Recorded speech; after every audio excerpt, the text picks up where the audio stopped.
O ladrão não vem senão para furtar, matar e destruir. Eu vim para que as ovelhas tenham vida e para que a tenham em abundância. Vamos repetir? O ladrão não vem senão para furtar, matar e destruir. Eu vim para que as ovelhas tenham vida e para que a tenham em palavra da salvação.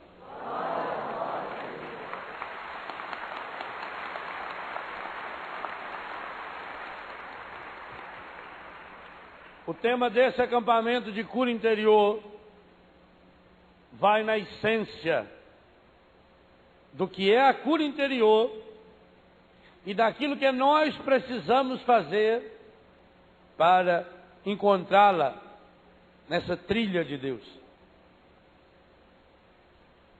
Esse versículo 10 resume tudo. A primeira parte mostra escancarado quem é o ladrão. E Jesus que disse isso. O encardido é ladrão de duas coisas preciosas. Primeiro, Jesus diz que ele é o ladrão da palavra. Mateus capítulo 13. O semeador saiu a semear a semente, uma parte caiu na beira do caminho. Vieram os pássaros e as comeram. Na explicação da parábola, Jesus diz: o Filho do Homem semeia a palavra no coração do ser humano, mas vem o demônio e a rouba. Então, a primeira coisa que ele é ladrão da palavra. Segunda coisa que ele nos rouba, ele rouba a nossa alegria. Por isso que logo para frente, no capítulo 15, versículo 9 a 11, Jesus vai dizer: digo-vos estas coisas, essas coisas que ele começou a falar aqui no capítulo 10, para que a minha alegria esteja em vós e a vossa alegria seja completa. E aí nós entendemos já a causa dos grandes dramas pelos quais passa a humanidade e passamos nós. Por que perdemos a alegria? Porque não vivemos segundo a palavra de Deus. Por isso a segunda parte do versículo diz: eu vim para que as ovelhas, para que todos tenham. E que tipo de vida? Vida em plenitude, vida em abundância. Esse superlativo o mundo não conhece. Tem até música que diz: felicidade não existe. O que existe na vida são momentos felizes. Essa frase está corretíssima, só que falta uma entre vírgulas nela. Felicidade, vírgula, sem Cristo, vírgula, não existe. Aí vai ser relativa. Jesus diz: eu vim para que tenham uma vida plena. Gente, a primeira coisa que o encardido conseguiu fazer em nós, a primeira coisa que o pecado faz comigo e faz com você, chama-se complexo da menos-valia. O que significa esse complexo da menos-valia?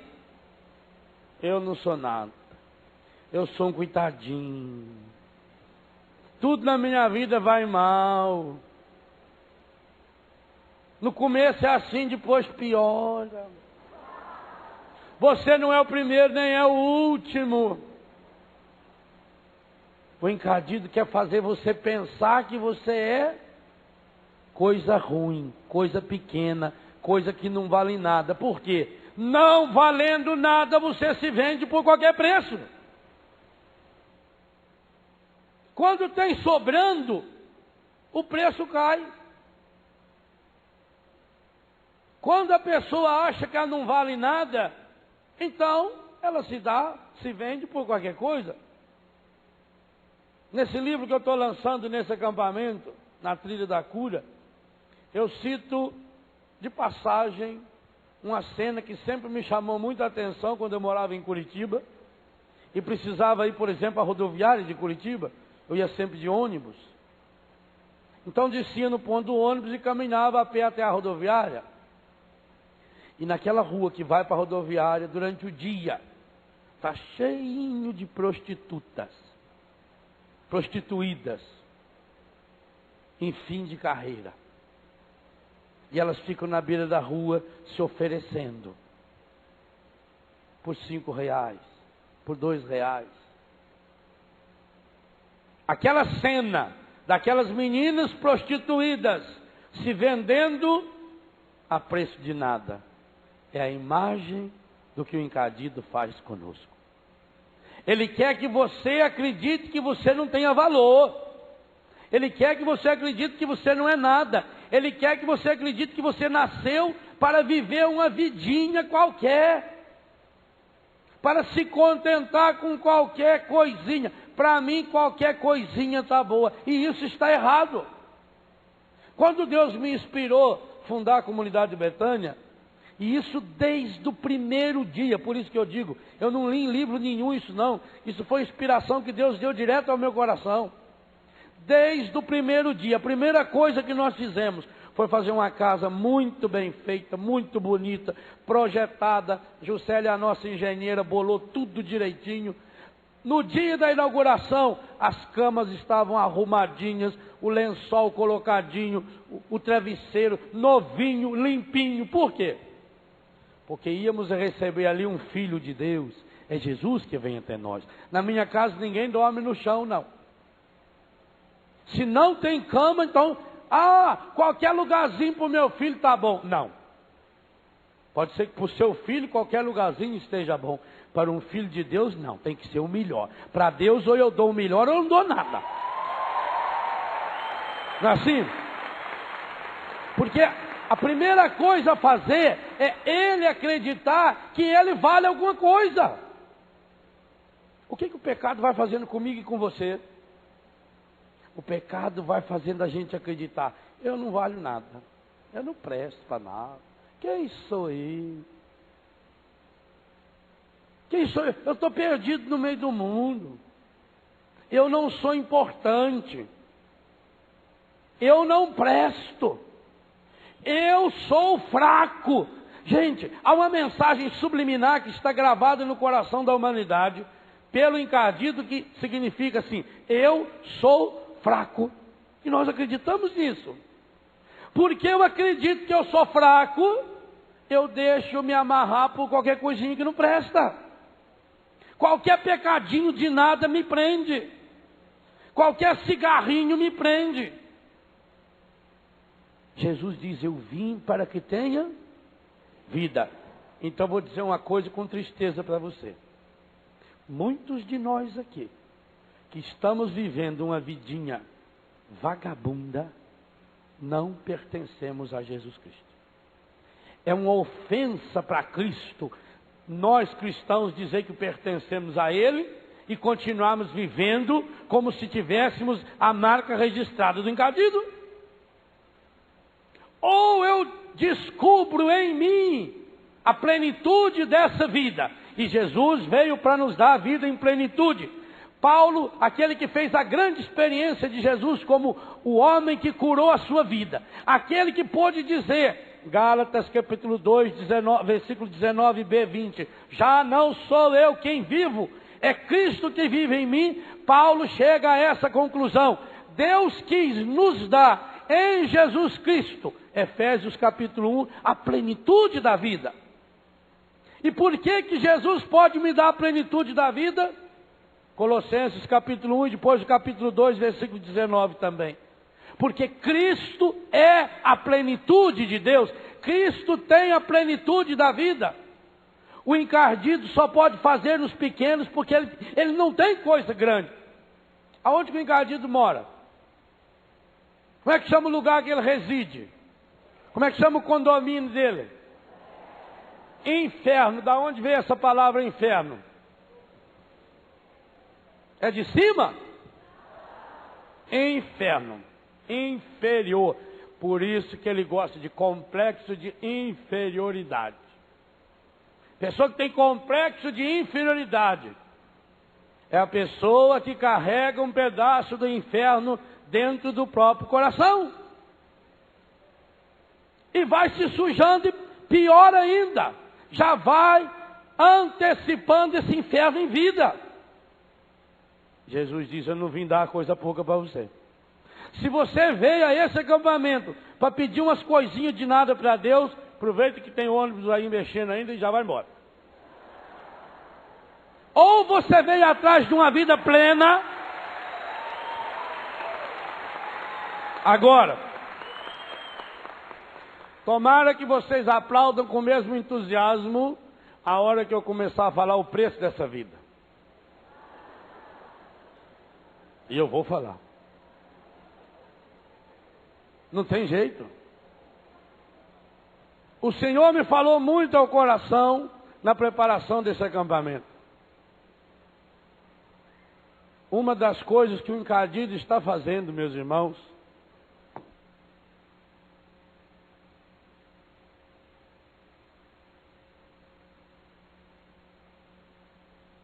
igreja, quem alcançar a graça manda publicar um milheiro. Joga essa merda fora.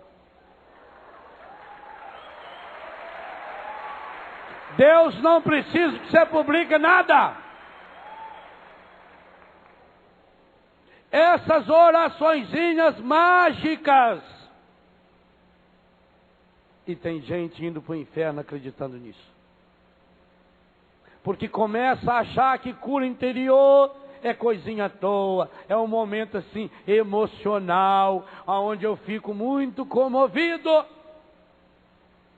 E o Senhor está me mostrando cada dia mais, cura interior é garra, é luta contra o encardido. É combate. Estamos vivendo um momento de guerra. E eu não estou falando.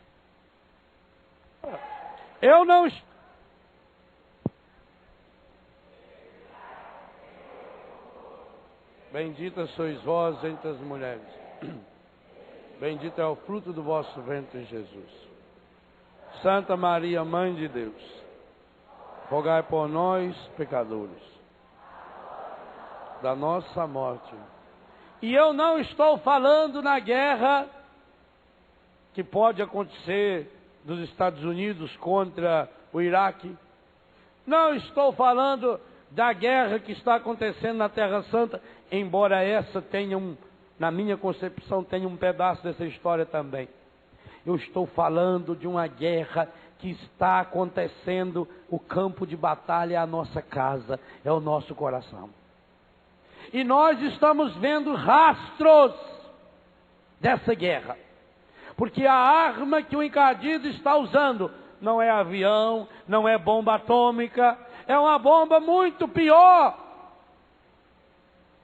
Porque essa bomba, por exemplo, existe uma bomba que destrói as pessoas e conserva as coisas. A bomba que eu estou falando, ela mata a pessoa devagarinho. E antes da pessoa morrer, ela vai matando um monte de gente. Ela vai reproduzindo desgraça. Ela vai reproduzindo o pecado. E vai reproduzindo esse pecado para os lados, para aqueles que convivem com ela. E vai também reproduzindo esses pecados para baixo, para as suas gerações, inclusive para as suas gerações futuras. Nós estamos vivendo, em muitos lugares do mundo já, os órfãos da AIDS. Os órfãos da droga. Quantas crianças hoje estão nascendo com o cérebro comido, deformado, em consequência da droga, em consequência do alcoolismo? Quantos? São milhares.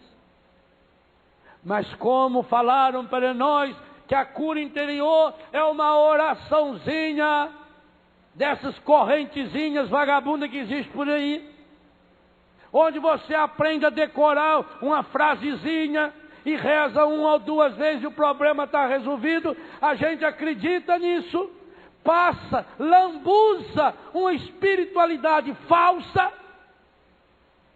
Enquanto isso, o que está acontecendo, meus irmãos? Não olhe para os outros agora, olhe para você. O que está acontecendo comigo como sacerdote? O que está acontecendo com você, com a sua família? Meu Deus, por que tudo está dando errado em nossa vida? Abra a sua palavra e leia. Não precisaria nem ler a Bíblia inteira. Bastaria ler, por exemplo, os capítulos 4, 9, 10, 11, 18, 28, 29 e 30 de Deuteronômio. Só esses capítulos. 4, 9, 11, 28, 29 e 30. Eu vou retomar um ou outro texto desse aqui no acampamento. E ali a gente vai ver com todas as letras. Qual é a causa? Abre, por exemplo, a sua Bíblia no livro do profeta Baruque. Sabia que tem esse livro na Bíblia? Baruque. Não pense você que é um livro árabe, não. Livro do profeta Baruque. É depois do Gênesis.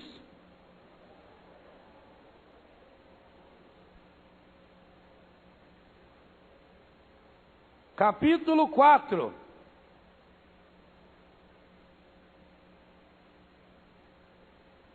Versículos 1 e 2.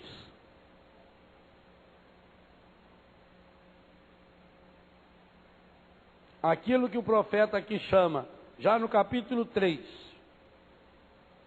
versículo 1. A sabedoria de Deus é a palavra. O capítulo 3, versículo 1, ele começa a fazer uma oração linda. Senhor Todo-Poderoso, Deus de Israel, é uma alma angustiada e um coração atormentado que clama a vós. Olha que oração na angústia. Quando você está deprimido, o que você faz? Quantos aí se panturra de remédio? Quantos, quando estão angustiados, correm para a bebida? Sai para se prostituir?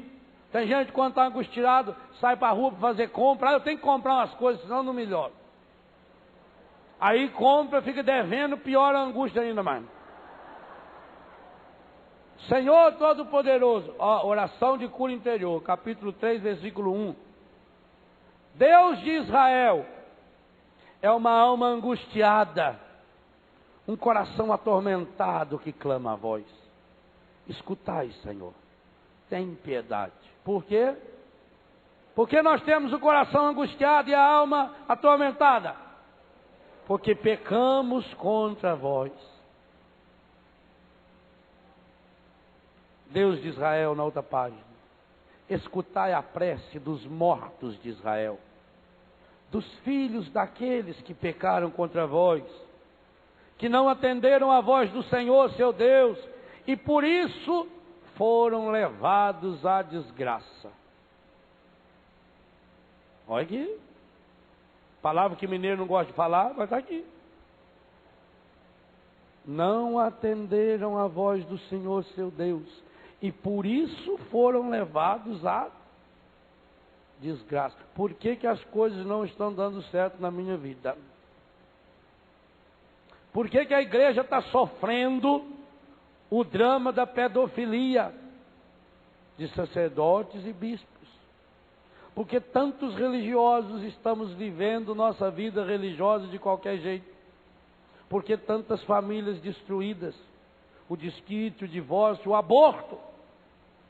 Por quê? Está aqui. Continua ele rezando: não mais tomeis em conta os crimes de nossos pais. Lembrai-vos apenas nessa hora do poder de vosso nome. Por isso, Jesus diz: eu vim para que todos tenham vida. Sois o Senhor nosso Deus, e nós queremos louvar-vos, Senhor. Por esse motivo é que nos inspirastes o temor a vós e a necessidade de vos invocar. agora em nosso exílio, vos louvamos, já que o nosso coração renunciou às iniquidades de nossos pais que contra vós pecaram. Ou seja, não vamos chegar à cura interior, a louvar o Senhor, enquanto não houver essa renúncia do pecado. Olhai, aqui vivemos em um exílio, para onde nos dispersastes, a fim de sermos objeto de opróbrio, de insultos e maldições, e para carregarmos o peso das culpas de nossos pais, que haviam abandonado o Senhor nosso Deus. Não é isso que a igreja está sendo em muitos lugares? Quantos hoje têm vergonha de ser padre? Porque está sendo humilhado pelos pecados nossos de sacerdotes. Quantos hoje têm vergonha de dizer que é católico? Quando vê os vexames, ou como o Papa nos dizia em Toronto, quando vê a vergonha que a igreja está vivendo por culpa exclusiva do pecado. Estamos num tempo de batalha. Escuta, Israel, versículo 9, os mandamentos de... Eu vim para que todos tenham... Escuta, Israel, os mandamentos de vida, medita, a fim de que aprendas a prudência. De onde vem Israel? No lugar de Israel põe seu nome. De onde vem, Léo? Fala o seu. De onde vem? De onde vem que te encontras em terra inimiga, que definhas em solo estranho, passas por imundo qual cadáver? Não é assim que a gente se sente? Não é assim que a gente está definhando? Cadê aquele entusiasmo? Cadê aquela fé? Aonde? Onde está? És contado entre os ocupantes dos túmulos? Negligenciaste a fonte da sabedoria. Se houvesses caminhado pelas sendas de Deus, o livro que eu estou lançando chama Na Trilha da Cura. Podia ser também Nas Sendas de Deus. Poderias habitar para sempre na paz. Aprende onde se acha a prudência, a força, a inteligência, a fim de que saibas ao mesmo tempo que onde se encontram a vida longa e a felicidade, o fulgor dos olhos e a paz. Nós não temos outro caminho, meu irmão. Pula para o capítulo 4, versículo 1. Essa fonte de felicidade e de vida, ela é o livro dos mandamentos divinos. Por isso Jesus, 4 capítulos antes no Evangelho de São João, no capítulo 6, no finalzinho do capítulo 6, ele perguntou: vocês também não querem ir embora? E o que Pedro disse para ele? Senhor, a quem iríamos nós? Tu tens palavras de vida eterna. Por isso que eu disse, quando comecei a falar do ladrão, primeira coisa que ele rouba, a palavra. Por que o encardido rouba a palavra? Porque a palavra é que nos dá e pronto. Enquanto não mergulharmos nossa vida na palavra, não tem outro jeito. Ainda bem que estamos no mês da Bíblia, é um bom mês para isso. Ela é o livro dos mandamentos divinos e a lei que subsiste para todos sempre. Todos aqueles, leiam junto comigo, todos aqueles que a seguem,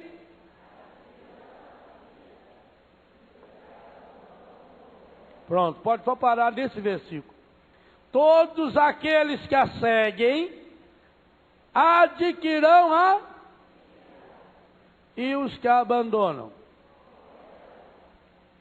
Está morrendo? Está morrendo a alegria em sua vida? O entusiasmo? A sua vocação está morrendo? O matrimônio está morrendo? Por que está morrendo? Padre, meu casamento está morrendo porque meu marido arrumou outra. Isso é lorota. Ele arrumou outra porque já tinha morrido o seu. Padre, a minha alegria morreu porque a minha vizinha falou isso. Por que a gente está morrendo? É duro falar isso? É. Todos aqueles que seguem a palavra adquirirão a vida. E os que abandonam? Ele não está dizendo assim, ó, poderão morrer. Talvez morram. Está dizendo? Volta para ela, Jacó. Muda o nome. Volta para ela, Léo. Volta para ela. Abraça. Caminha ao seu encontro, ao esplendor da luz. Esse é o primeiro passo da trilha que nós queremos caminhar nesse final de semana. Que não é fácil. Muitos vão ficar pelo caminho afora. Principalmente aquela turma que está acostumada a gostar lá de baixo. Quem gosta de moleza. Jesus diz, o ladrão rouba, mata, destrói. Rouba a palavra, rouba a alegria, mata o entusiasmo, destrói nossa vida, destrói nossa família, destrói nossa dignidade. Eu vim para que as ovelhas tenham vida, mas não uma vida qualquer. Agora, o preço dessa vida. O preço dessa vida, meu irmão, minha irmã, não é barato não. Jesus foi capaz de dar a sua vida. O que o demônio fez para ganhar você? Nada. Ele não tem direito nenhum sobre mim, sobre você.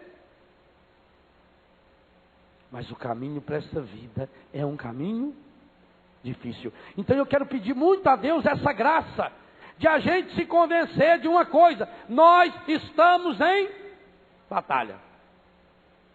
E estamos numa batalha violenta. Nós estamos brigando com o inimigo errado.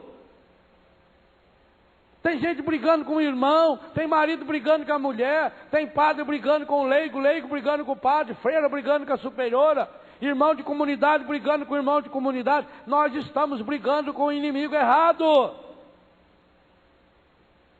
Nós vamos ter que brigar sim, mas brigar com o único inimigo que nós temos. E o único inimigo que nós temos é esse ladrão que rouba a vida, que rouba a palavra, que mata e que destrói. Mas será que eu estou disposto? Quanto custa entrar nesse caminho? Ah, Jesus falou com todas as letras. Sabe, gente, uma das coisas que mais me apaixona em Jesus, se fosse candidato nessas eleições, não ganharia um voto. Porque o que ele promete? Quem quiser me seguir, cada dia, não esqueça disso, e siga-me. Quem quiser ganhar a sua vida, vai. Que troca mais besta. Eu quero perder-me, mas quem perder sua vida por amor de mim, vai ganhá-la. Escolha. O caminho para a vida é estreito, diz Jesus. Jesus não falou que é largo, não. Se você quer coisa fácil, tchau. A única coisa fácil que existe aí para o inferno é morro abaixo. Até uma pedra rola e vai. Agora, subir. Eu tenho um amigo. Alguns anos atrás nós estávamos na praia e aí um colega nosso ia fazer curso de mergulho. E convidou ele. Vamos fazer curso de mergulho? Ele falou, não. Rapaz, é barato, é R$100. R$100 para aprender a mergulhar? É, a cada aula.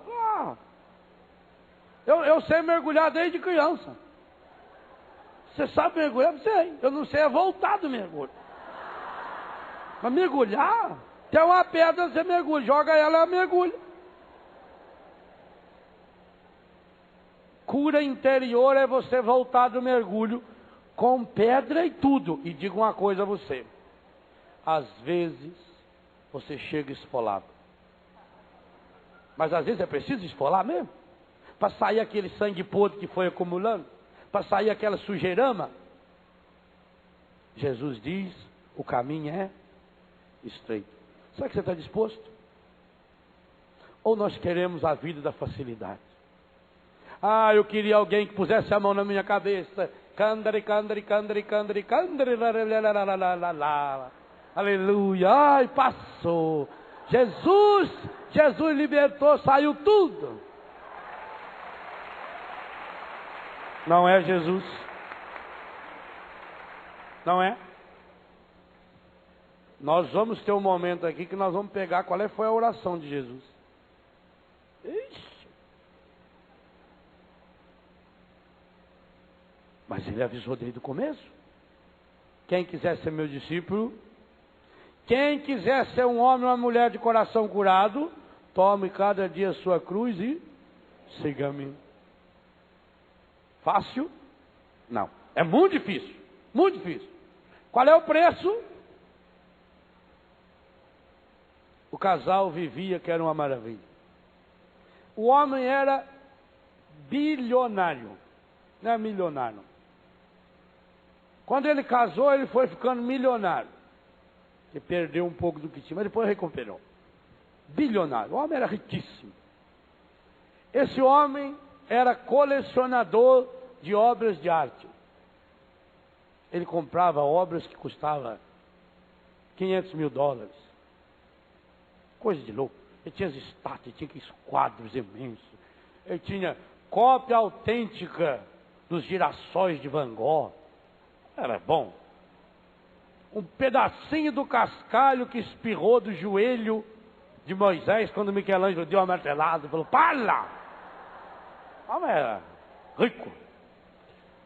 Colecionava automóveis. Tinha mais de 100. Carro, tudo quanto é tipo de carro. Cavalo de raça. Galinha de raça. Vaca. Fazendeiro. Tinha empresas imensas. Ele era bilionário. 30 anos de casado. Vivia que era uma maravilha. Só tinha uma tristeza. Não tinha filhos. A mulher dele fez tratamento. Todo lugar do mundo que ele ia nas exposições de arte, ele ia comprar as coisas, ele levava a esposa junto, fazer exame. Ele só não queria fazer esse negócio artificial aí. Isso ele não queria, porque ele era católico, um homem bom, ele não queria fazer esse negócio. Mas fez muito tratamento, não podia ter filho. Era a única tristeza que ele tinha. O maior sonho da vida dele era ter um filho. Mas a mulher dele tinha uma enfermidade, um problema. 30 anos de casado, já estava perdendo a esperança. Quando um dia ele está numa das fazendas, o celular toca. Era a esposa dele, dando-lhe a notícia que ele esperou durante 30 anos. Estava grávida. Que alegria. Imediatamente ele pegou o avião e já voltou para casa. Mas o mesmo exame que provou a gravidez, dizia que era uma gravidez de altíssimo risco. É muito sério. Ela teria que ficar em repouso absoluto. Ele contratou médico, nutricionista, enfermeira para cuidar dela. E ele também cancelou quase todas as viagens. Ele cuidava dos negócios, mas estava ali sempre do lado dela, e alisando, acompanhando. Foi 5 longos meses, o neném nasceu prematuro. E, infelizmente, a alegria do nascimento do filho teve um preço muito grande. Ela não resistiu ao parto. Veio a falecer. Então ele cuidou daquele menino, filho único, e agora, dando-lhe o amor de mãe, da mãe que tinha ido para o céu, feliz da vida, porque deu ao marido que foi bom para ela, o filho que ele queria.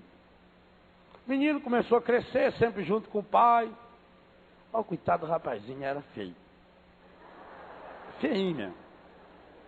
Quando Deus deu a feiura, os rapazinhos entram umas 3 aí na fila. Desajeitado, meio caolho, né? Boquinha meio torta, muito magrelinho, a orelha enorme. Já estava quase voando. Rapazinho magrelinho, comia, não engordava. Levava no médico, mas ele tinha aquele problema da mãe. Então, um cuidado muito especial. Andava o rapazinho, andar a cavalo, andar de bicicleta. Mas foi crescendo. Crescendo e enfeiando também, né? Mas ele já tinha aí uns 11, 12 anos. Já tinha aparecido uns fiozinhos assim. Mais desengonçado ainda, né? Você sabe que adolescente veio de adoecer. A palavra é mesmo, porque a pessoa fica meio doente. A perna cresce demais, o braço cresce demais. Aquilo que já é feio piora. Um dia ele estava passeando com o pai dele na cidade e viu um artista que fazia desenho da pessoa, quadro da pessoa. Falou, o pai! Fala para ele fazer um retrato meu, pai. Falo. Bem bonito. Tá bom. A menina sentou lá, né? E o artista começou a desenhar ele, né? Saiu aquele negócio assim. Olha, pai, fiquei bonito, né, pai? Ah, ficou, filho. Qual é o pai que acha filho feio, né? Pai, eu acho tudo bonito, assim. Aquele quadro enorme, mandou pôr uma moldura que ele ficava na sala. A pessoa chegava. Que a coisa feia lá. Mas foi até bom que fez aquele quadro do rapazinho.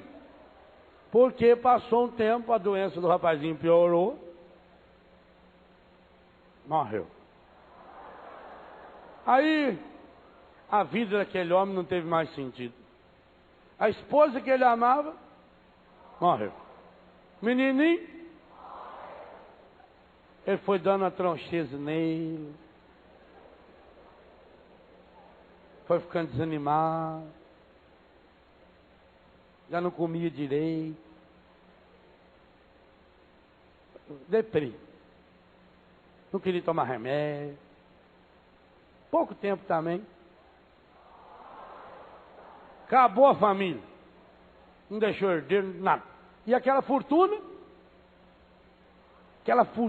Aquilo era dinheiro que não acabava mais, aquelas obras, aquilo era bilhões. Ele tinha deixado num cartório um registro de que deveria fazer um leilão de todos os bens dele. Leiloar as obras de arte, leiloar tudo. E o dinheiro ia ser encaminhado para instituições apropriadas. Quando colocar na internet, nos jornais, que ia ter esse leilão, os aeroportos das cidades vizinhas tudo congestionaram. Aquilo veio gente do mundo inteiro. Os grandes diretores dos museus deram tudo. Gente com aquelas maletas pretas cheias de dinheiro. Tudo para comprar, aquilo é bilionário. Tiveram que transferir o leilão que ia ser lá no fórum da cidade, lá, para um rincão.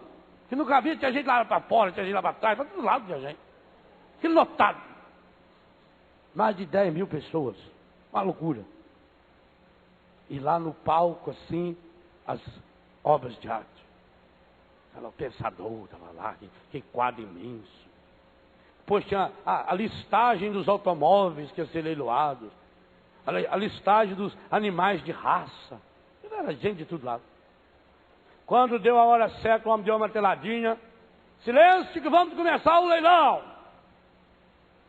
Os tradutores, tudo com aquele negócio no ouvido, né? Tudo simultâneo, coisa fina. Cumprindo o desejo do nosso benemérito doador, a primeira obra a ser leiloada é chamada O Autorretrato de Meu Filho. Quando trouxeram aquilo, gente do céu, os japoneses não entendiam.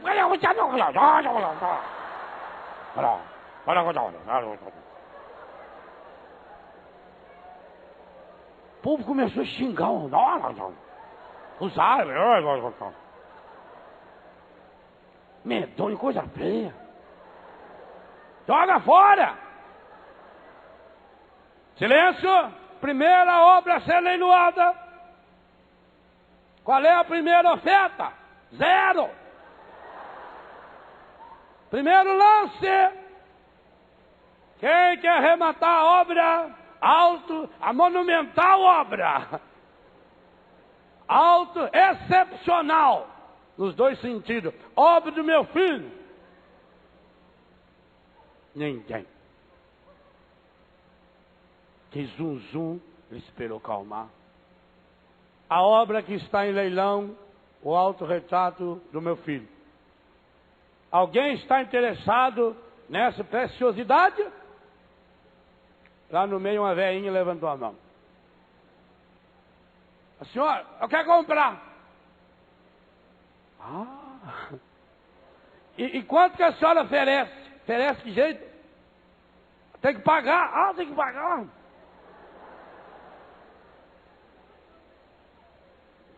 Abriu a bolsinha dela, virou as moedinhas, que é vestido grande assim.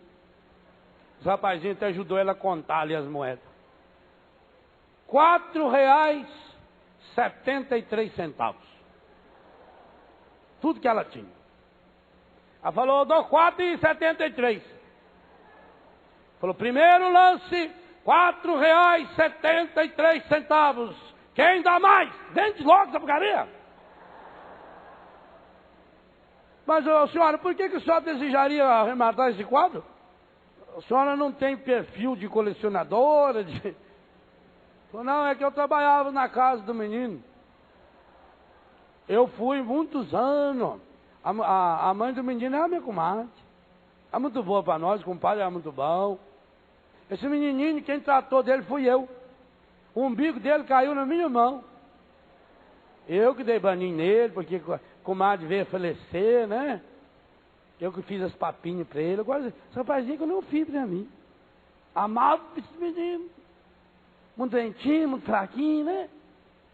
Aí morreu. Aí quando o compadre morreu, eles vieram lá, fecharam a casa. Nós saímos tudo de lá, não levando nem uma lembrancinha.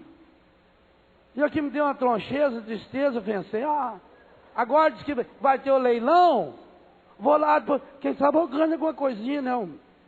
Uma recordação. Então, se tem, esse retrato tem que ficar lá na sala, lá na casa. Eu quero comprar ele para. Aí todo mundo ficou comovido. Que bonito, né? R$4,73 é o primeiro lance da nossa benemérita, grande amiga. Quem dá mais?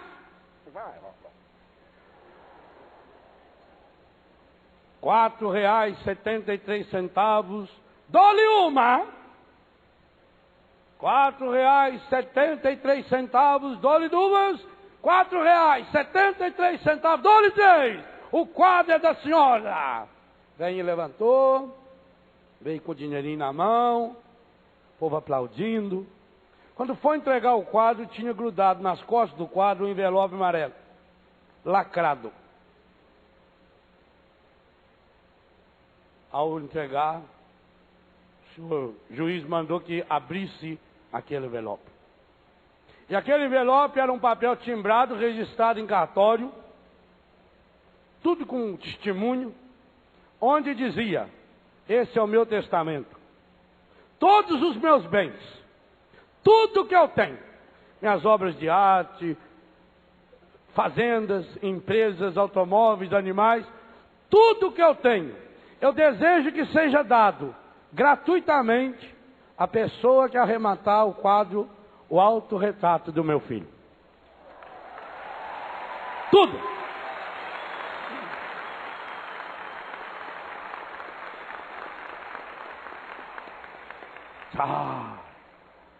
Tudo. Se eu soubesse, você não quer vender o quadro, não? Eu teria dado 1 milhão, eu dava 1 bilhão, rapaz.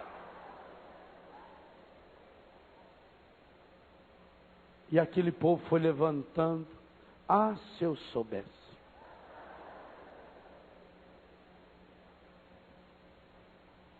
Por que aquela mulher comprou o quadro? Ela entendia de arte? Ela comprou o quadro porque ela amava o filho. Primeira condição da cura interior é preciso amar o filho. Só que o retrato do filho é medonho. É pavoroso. O retrato do filho é mais do que deformado.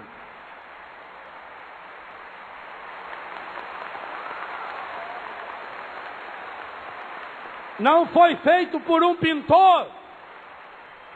Quem pintou daquele jeito fui eu e foi você. Por isso ficou feio daquele jeito.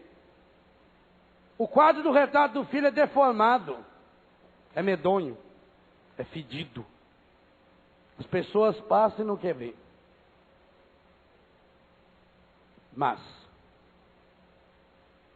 o pai da história é o nosso pai. É o Pai do céu.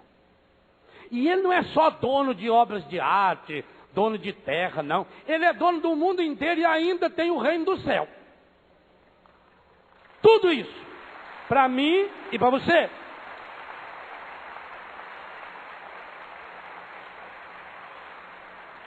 Mas não ganha o reino do Pai quem não amar o Filho. E o retrato do filho é feio. O retrato do filho vem com uma cruz grudada nele. O retrato do filho não é para enfeitar a parede, é para rasgar o seu coração. Porque enquanto não rasgar o seu e o meu coração, não sai daqui a podridão que o mundo foi enfiando aqui, foi encaixotando aqui dentro de nós. É preciso rasgar o coração. Quanto foi que aquela mulher pagou pelo quadro? Não ouvi. Não. Ela pagou? É esse o preço. Ela não guardou 50 centavos para ir embora de ônibus. Ela não guardou 10 centavos para comer um pãozinho no final da tarde. Quanto que ela pagou? Tudo. Enquanto você não estiver disposto a pagar tudo, também não vamos herdar o reino, porque o preço desse quadro é tudo. É a vida em plenitude. Mas, meus irmãos, nós somos como aqueles colecionadores que estamos com a nossa maleta cheia. Estamos guardando, estamos acumulando. Para quê? Quantos ali vierem ficar olhando, quem sabe, aquela obra de arte monumental, e por ela seria capaz de pagar 1 milhão? No que você está gastando a herança que o Pai lhe deu? O encardido sabe fazer quadros bonitos do pecado para nós. E nós compramos. Nós compramos, levamos e emolduramos a nossa casa com os quadros bonitos. E infelizmente, repito, até dentro da igreja, estão tentando vender para nós um Cristo barato. Um Cristo que resolve todos os nossos problemas. Um Cristo que não compromete. Um Cristo sem cruz. Mas Cristo sem cruz não existe. É na cruz que veio para nós a vida. A cura interior é uma trilha que se faz de joelho. Ou senão você não anda nela. Quem não aprender a andar de joelho não consegue trilhar o caminho da cura. Não tem jeito. E é preciso que a gente tenha coragem de ensinar isso para as pessoas, porque senão nós vamos continuar sendo os mais frustrados dos seres humanos, anunciando um Cristo barato, um Cristo imagem e semelhança do mundo, um Cristo das novelas, um Cristo romântico, o Cristo guru da nova era. O Cristo desse retrato não é o Cristo do Paulo Coelho. Não é o Cristo do Dalai Lama. É o que tira da lama. O Cristo desse retrato. E é o único, é esse que diz: eu vim para dar a vida. E a sua vida, meu irmão e minha irmã, a sua vida é tão importante que ele foi capaz de se deformar desse jeito. Ele foi capaz de se enfeiar desse jeito. Por mim, por você. por mim e por você. Mas nós estamos empatando nossa vida no quê? Estamos voltando para nossa casa com a bolsa cheia dos dólares, do dinheiro que a gente juntou. Para quê? Por isso Jesus disse, quem quiser ganhar a sua vida, vai perder. O preço da cura interior é tudo. Não adianta você dizer, eu já dei muita coisa da minha vida para o Senhor. Não tem cura interior enquanto eu não tiver a coragem de dar. E eu digo a você, isso é para poucos. Não é para todos. Todos são chamados para o inferno. Isso sim. Agora, esse caminho estreito, para passar nele eu tenho que perder muita coisa. Para atravessar esse caminho, é uma trilha. Eu gostei demais da capa do livro que estamos lançando, Na Trilha da Cura. Tem tudo a ver comigo. Quem for à minha casa vai perceber lá na capa que a fotografia parece que foi tirada na minha casa. Das trilhas que eu estou abrindo. Que coisa impressionante. Deus é fabuloso. Quem escolheu essa capa, essa foto, tudo, foi a editora Canção Nova. Os últimos meses meu serviço em Betânia tem sido abrir trilhas no meio do mato. Abrir com a foice. Porque quero fazer muitos caminhos para os retiros que nós fazemos lá. Aí tem a foto de uma dessas trilhas. Aí ela está até bonita. Porque limpar uma trilha daquela não é fácil, não. Quer ver aquelas trilhas? Porque o que não presta se ajuda. Eu já percebi isso. O que não presta se une. Nasce uma madeirinha vagabunda, já vem um cipó, enrola nela, aí ela apodrece, mas não cai porque o cipó já fica segurando. Naquele cipó já vem um capim, que eu apelidei ele de capim espírita. Aquele papa-língua, aquilo gruda na gente até depois de morto. É terrível aquele capim. Aquilo vai arranhando e rasgando, ele já entra naquilo, já vem uma samambaia por baixo. Eles vão se juntando, e para arrancar aquilo não é fácil não. A gente corta o braço, a mão da gente, estoura bolha de sangue. Pois a trilha da cura interior não é muito diferente. Até eu poder limpar, cada vez que eu meto a foice num galho daquele, corta, Senhor, corta as galhadas que nasceram aqui no meu coração de coisa que não vale nada. Não é fácil. Ou eu entro nessa trilha, ou nós vamos ver o que estamos assistindo no mundo. Esse tanto de gente deprimida, esse tanto de gente angustiada, esse tanto de gente que perdeu o sentido da vida, meu Deus. Essa infelicidade estampada no rosto das pessoas. Você não nasceu para ser infeliz. A infelicidade é uma ofensa a Deus. Essa vida mesquinha que muitos de nós estamos vivendo é uma ofensa a Deus. Imagina a tristeza do pai. Do pai. Olhar para mim e para você e perceber que a gente não está mais parecido com ele. Que a gente está ficando parecido com o encardito. Que tristeza. Como dói o coração de um pai.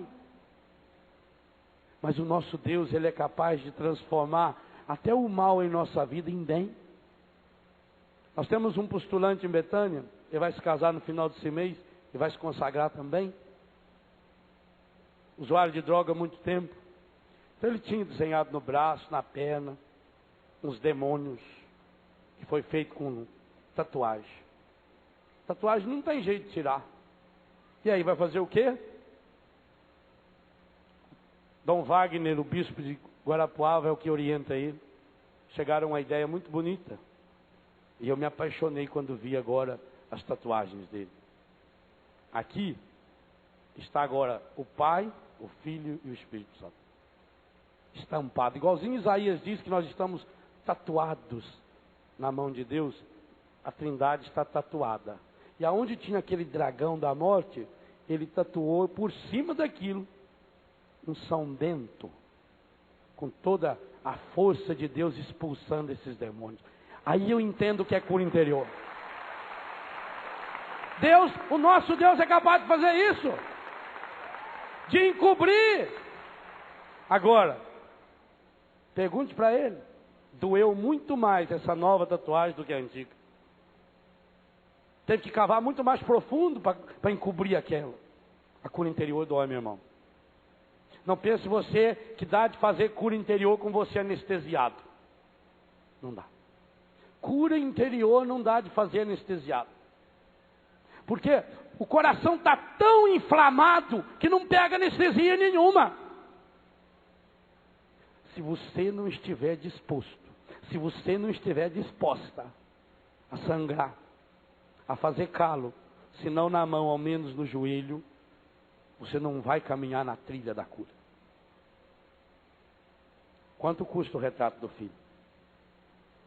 Você está disposto a pagar? Não responda, pensa. Porque é muito fácil no acampamento, com não sei quantas mil pessoas, porque não cabe mais ninguém aqui dentro, eu dizer, eu estou disposto a pagar. Não é difícil para mim, segurando esse microfone, vestido de padre, dizer eu estou disposto a pagar. O difícil é dizer no dia a dia. O difícil é dizer quando eu estiver despido da minha veste de padre. O difícil é quando eu estiver perdido numa multidão que não me conhece. O difícil é quando eu estou escondido no meu quarto, nos escuros que a vida me leva. É lá que eu tenho que dizer quanto eu sou capaz de pagar. É lá que eu tenho que ser capaz de tirar do meu bolso, que na verdade é tirar do coração.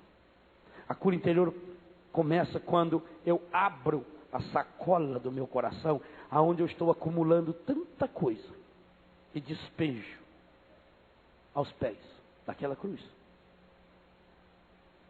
Porque a hora que cair ali uma gota daquele sangue, do mesmo jeito que Longino, o São Longuinho, que era aquele soldado, centurião romano, que furou o lado de Jesus, e a tradição diz que ele era vesgo. Alguns chegam a falar que ele tinha um problema sério no olho. Quando respingou o sangue do Cristo nele, ele se cura, ele se converte, é ele que proclama verdadeiramente esse homem era filho de Deus. E que coisa maravilhosa. 8 séculos depois, em Lanciano, é por isso também que chama Lanciano de lança, lugar daquela lança, da lança de Londino, quando aquele sacerdote que estava no fundo do poço, celebrando a Eucaristia sozinho, ergueu a hóstia consagrada e o vinho, perguntou, será que é o Cristo? E aquela hóstia se transformou num pedaço do miocárdio, do coração de Jesus, e isso fazem 12 séculos está lá. É isso que cura interior é isso. Cura interior é essa transformação que Deus quer fazer na minha e na sua vida. Cadê o violeiro aqui? Vem cá, Reinaldo, dá um dó maior para nós. Cura interior é seguir essa trilha de Jesus. Vamos pedir a Deus a graça de hoje responder o convite do Senhor.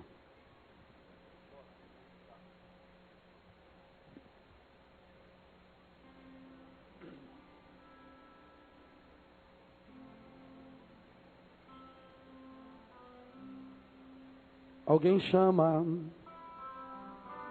Ele me ama e me conduz e me quer feliz. Ele fala, só escuto para o mudo e o que Ele me diz. Para mim, para você hoje, vem me seguir, que eu caminho junto com você. Eu não me acostumei nas terras